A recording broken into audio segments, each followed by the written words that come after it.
Hi everyone! Today we're actually going to do something a little bit different on this channel.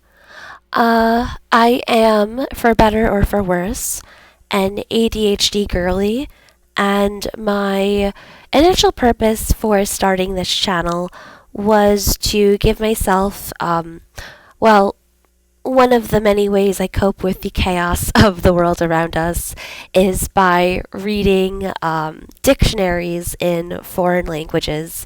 And first, don't knock it till you try it. It's like a giant Lego set that you're building, except with Legos and with your hands. It's with your mind and with grammar structures and declensions. Again, don't knock it till you try it. You would probably have so much fun doing it. But I started this channel because even though I am somewhat decent at recognizing words and understanding them in context when I hear them, I want to be a lot quicker and faster when it comes to actually speaking them myself, and I want to be able to just speak more automatically. I don't want to have to think about it. I don't want to have to go back and forth, hemming and hawing over pronunciation and am I saying this right? Is my tongue in the right place? So I thought that maybe if I did a quiet little ASMR VTuber channel, I could slowly and but surely get my confidence up and start speaking my languages more fluidly. But with that being said, we're doing something different today. And, my current favorite TV show, The Amazing Digital Circus, is, of course, very popular in America and the English-speaking world. But it is, as I've noticed, beloved by people of all different languages, cultures, countries, and, seeing so many fans from all over getting super excited about it on social media is truly something special, and I just wanted to get my thoughts on it, get my thoughts out on it, and, discuss what all the fun things are going on. Now, I'm not going to do any editing or show any clips.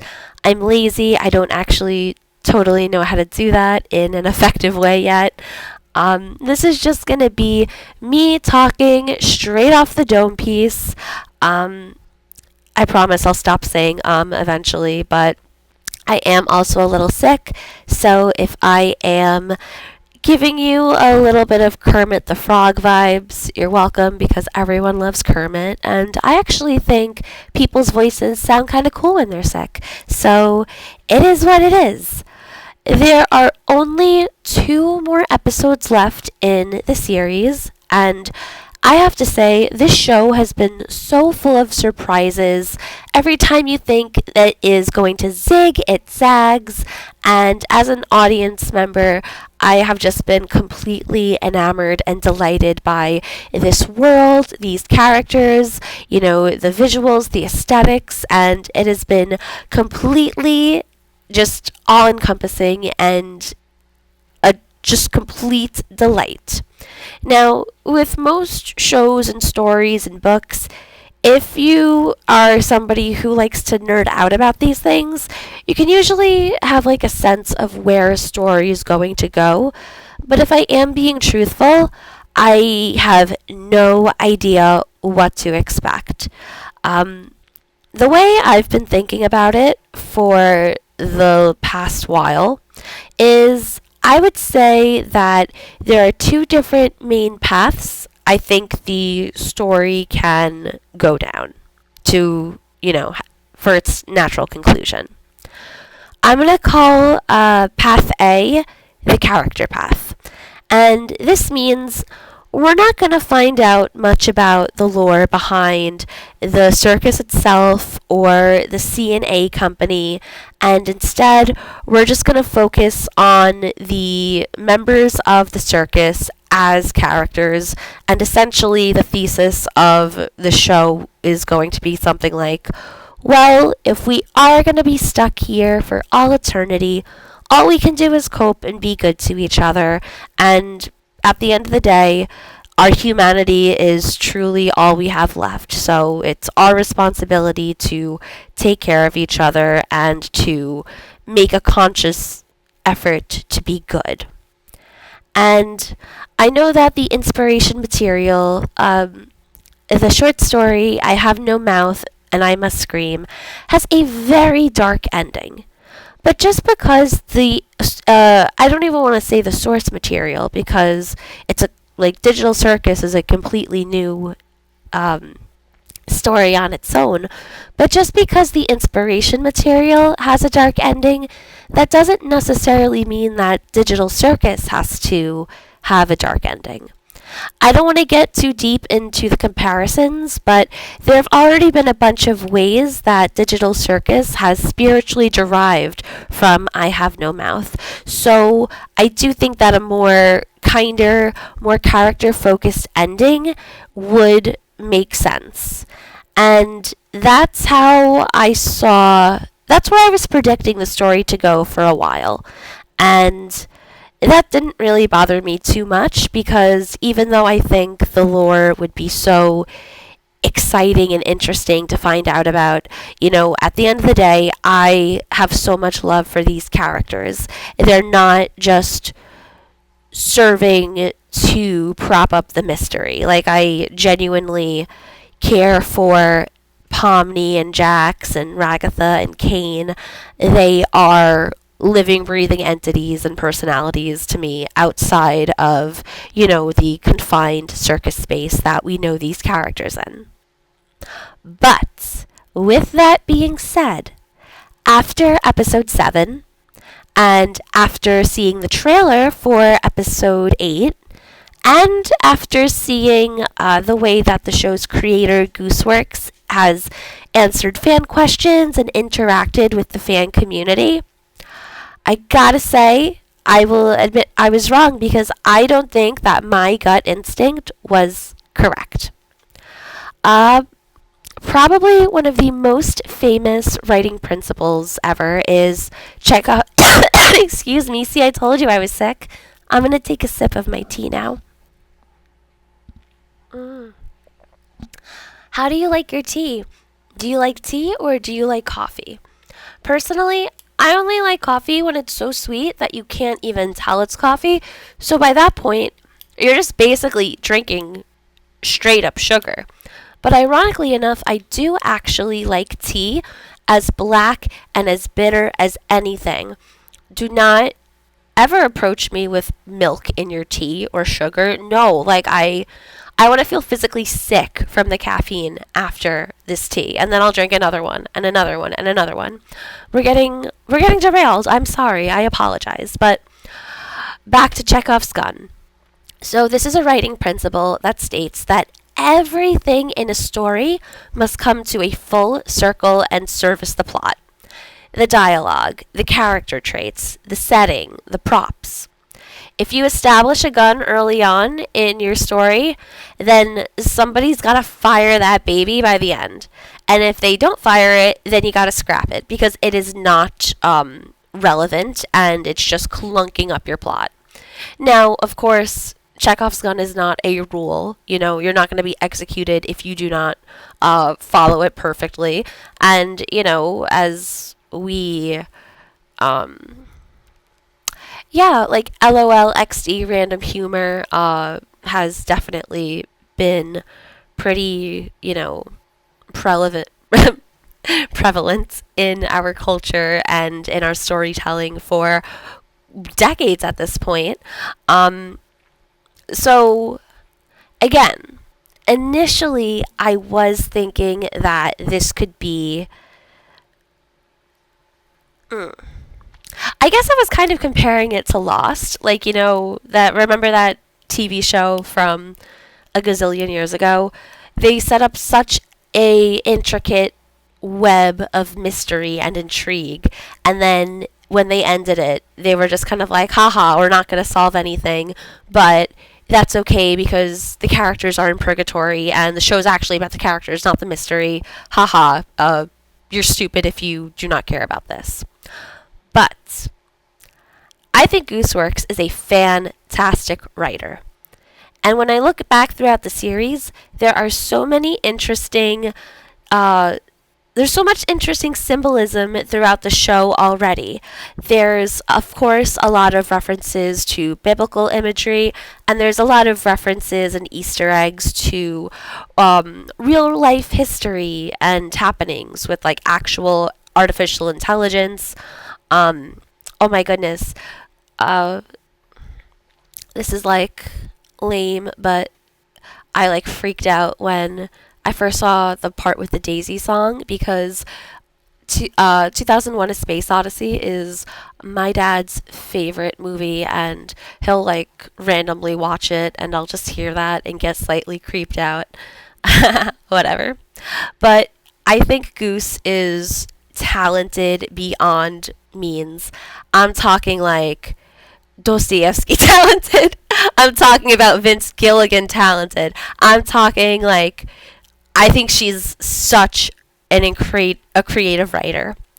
So when I think about Chekhov's gun and what I think about we've seen from the show thus far, I really do trust in my heart of hearts that she has set up this story, this mystery, this symbolism, and this intrigue in a way that is going to feel rewarding and satisfying to the viewer. I have absolutely no idea how she's going to do it, and I know that there's a lot of fun and interesting fan theories out there that I've delved into a little bit myself, but truly, I have no idea what to expect. And personally, this is really exciting for me because I'm the type of person where, for better or for worse, when I watch a TV show sometimes or when I watch a movie or read a book, like, I can read it and just, I start to kind of piece together the plot in my head, and it's not me trying to, jump ahead of the author or make, a prediction or brag that like, oh, I know everything, la la la la la.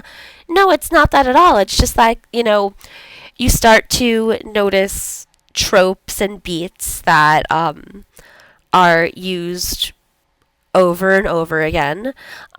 Because a lot of times, what are stories? Stories are an attempt to capture what it means to be human. And oftentimes humans will, knowingly or unknowingly use tropes over and over again. So it just makes sense that it comes up in our media and in our folklore, our storytelling.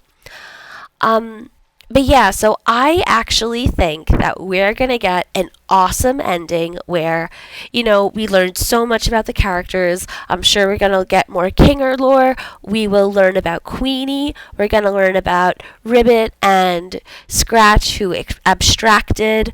It looks like, judging from the preview for episode 8, which I've watched a million times. I love how it starts out with, like the old-timey ragtime, is that accurate? Ragtime-esque, silent picture, silent movie setup. And then we just get this high energy clip show of things from the episodes that seemingly make no sense. And, we have this like bombastic, larger than life version of the song that I believe is called Digital Days. Oh my gosh, once we have that, I'm going to listen to that over and over and over again. But the one thing that I hope for the end of the Amazing Digital Circus. This is the one thing, I'm doing like the Father, Son, the Holy Spirit for. I don't want to see the characters as humans. That is my one wish. Not because I don't think it would be cool, not because I necessarily want them to be stuck in the circus. And I love seeing all the different ways the fan artists in the community interpret the characters. I love that. That's awesome. But if I'm being honest, and I say this with all the love in my heart, I do not think that this fandom would be able to handle seeing the characters as human. Like, truly, I think there would be a generational crash out. Because if you go on social media, any social media, it doesn't matter. It doesn't matter if you are on X, it doesn't matter if you're on Blue Sky, Tumblr, TikTok, AO3, I don't even know. But I moved the mic away this time. See, I'm getting the hang of it, you guys. But all over the internet, you are going to see people who are adamant and militant about what these characters have to look like in their human form. And yeah, I think so many people are just so, you know, they're so attached to their headcanons that no matter what Goose does, no matter what the show does, there is not going to be making everyone happy. There's no appeasing anyone. Like, this would be I genuinely feel like this would be the equivalent of like a million 9/11s. And I'm a New Yorker, so I can make that joke. And of course, all fandoms do have drama and disagreements, but it's one thing to like intellectually realize that and to separate a work from its crazy fandom. And then it's another thing to like actually do that in theory. And personally, I love this show so much. It has such a special place in my heart that I feel like I'll always be able to do that just because it's like, I don't know, I guess it's just like crossed that Rubicon of love for myself. But it just, it would just really break my heart if, this fandom were to become more toxic than it already is perceived to be. That would just be really sad because, I wouldn't want somebody to have this type of, bias against it. But, oh my goodness, if you've made it to the end of this video, thank you for joining me. Please like, comment, and subscribe. Please tell me what you think of, the show. What are you looking forward to in the next few episodes? Do you have any, like, desperate wants that you want to happen? Do you have any absolutely no, I don't want this to happen, ideas? Yeah, please let me know. And thank you for watching. And I hope you have a great day. Stay safe. And I will see you again.